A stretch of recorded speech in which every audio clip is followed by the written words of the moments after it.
Ever since I've been a small child, I've wanted to be a meteorologist. When I was about 4 years old, I can remember actually putting a map of the United States on the floor, putting a big piece of glass over it, and then getting a marker and putting low and high pressure systems and cold fronts.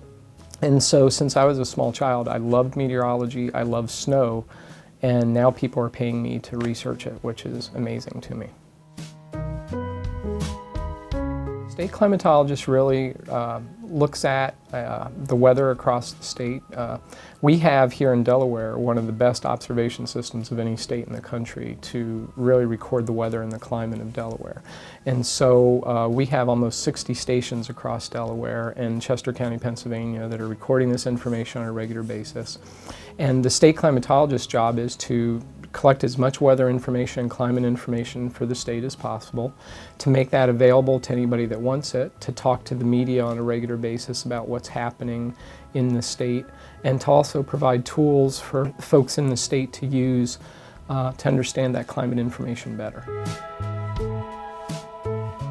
Well, in all seriousness, I think it's because it takes in so much. It's a kind of cuts both ways. Geography is a very broad science, so it has anything from climatology and meteorology to very much social science type topics, even the humanities.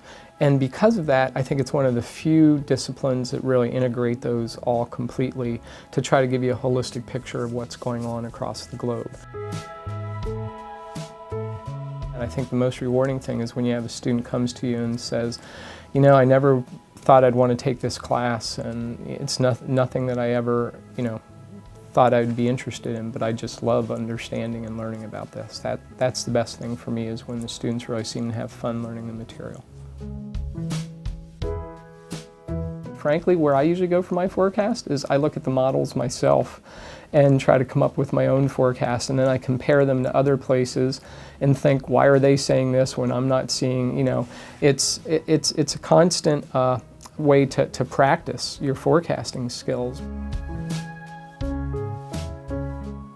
I think the best career advice I ever received was to do something I wanted to do, and not to pick a career just to make other people happy or to make other people impressed. I think there's the old saying that if you get up every morning and go to a job that you love, you never work a day in your life.